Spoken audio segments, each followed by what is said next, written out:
المطففین مبارکه سوره چې د قرآن عظیم الشان 83 سوره ده په مکې معظمې کې را نازله شوې ده 46 مبارک آیاتونه لري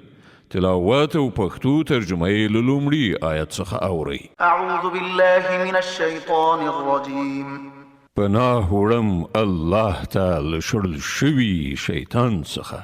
بسم الله الرحمن الرحیم د الله په نوم چې ډېر زیات مهربان پوره رحم لرونکی دی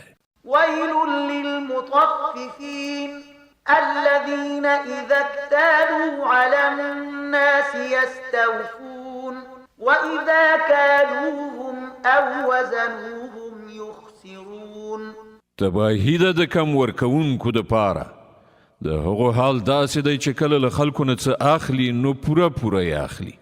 او کله چې هغو ته په پیمانه یا تله څه ورکوي نو کمې ورکوي ألا يظن أولئك أنهم مبعوثون ليوم عظيم يوم يقوم الناس لرب العالمين آیا دا خلک نه پوهیږي چې په یوه لویه ورځ را پاڅول کیدونکي دي هغه ورځ چې کله ټول خلک د عالمیانو د پروردګار په حضور کې ودرېږي كلا إن كتاب الفجار لفي سجين هیڅکله نه چې دا کافران ګمان کوي ارومرو د بدکارانو عملنامې د سجین په دفتر کې دي وما أدراك ما سجين او ته څه خبرې چې د سجین دفتر څه دی كتاب مرقوم ويل يومئذ للمكذبين الذين يكذبون بيوم الدين یو کتاب دی لیکل شوی تباهی ده په هغه ورځ د دروغ ګڼونکو لپاره چې د جزا ورځ دروغ ګڼي وما يكذب به إلا كل معتد أثيم إذا تتلى عليه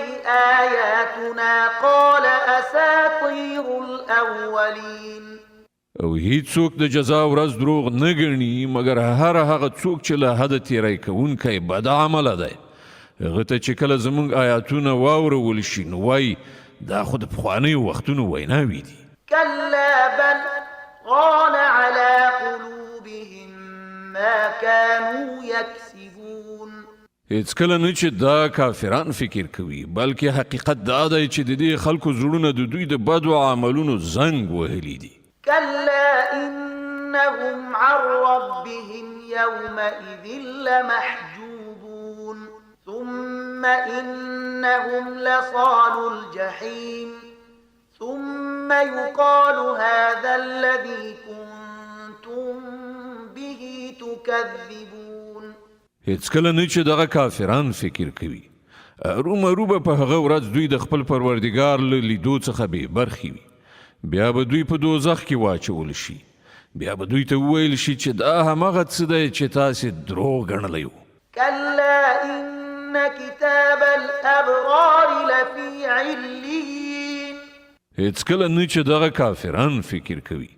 ارومرو د نیکانو عملنامه په علیین یعنی د لوړ مقام خلکو په دفتر کې ده وما أدراك ما عليون او ته څه خبرې چې علیین یعنی د هغو لوړ مقام خلکو دفتر څه دی كتاب مرقوم يشهده المقربون یو لیکلی کتاب دی چې مقربې پرښتې د هغه ساتنه کوي إن الأبرار لفي نعيم على الأرائك ينظرون تعرف في وجوههم نظرة النعيم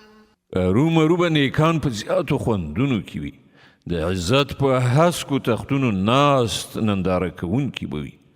د هغو په څیرو کې به ته له نعمتونو څخه په ګټې اخیستلو د خوښۍ نښې لیدای شي يسقون من رحيق مختوم ختامه مسك وفي ذلك فليتنافس المتنافسون په هغو به سرپټي خالص شراب څښل کیږي چې د مشکو مهر به پرې لګېدلی وي څوک چې د نورو نه میدان ګټل غواړي د دې شي د ګټلو په مسابقه کې د هڅه وکړي. ومزاجه من تسنيم عينا يشرب بها المقربون. په دې شرابو کې تسنیم ګډوي. دا یو چینی ده چې د هغې له اوبو سره مقرب خلک شراب څښي. إن الذين أجرموا كانوا من الذين آمنوا يضحكون وإذا مروا بهم يتغامزون وإذا انقلبوا إلى أهلهم انقلبوا فكهين. مجرمانو په دنیا کې په مؤمنانو باندې ملنډې وهلې چې کله به د هغو تر څنګ تېرېدل نو د هغوی لوري ته به یې د تمسخر سترګکونه وهل. کله چې به خپلو کورونو ته ورستنېدل نو د ملنډو وهلو د خوندونو په اخیستلو به ورستنېدل. وإذا رأوهم قالوا إن هؤلاء لضالون وما أرسلوا عليهم حافظين. او کله چې به مسلمانان لیدل نو ویل به دا لار ورکي سرګردان خلک دي په داسې حال کې چې دوی د هغو څارونکي نه وو لیږل شوي. فاليوم الذين آمنوا من الكفار يضحكون على الأرائك ينظرون. نن خو مؤمنان پر کفارو خندا کوي په تختونو ناس د هغو د حالت ننداره کوي. هل ثوب الكفار ما كانوا يفعلون. آیا ورکړه شوه کافرانو ته د هغو د حرکتونو جزا چې هغو کول. صدق الله العظيم. الله ستر رښتیا ویونکی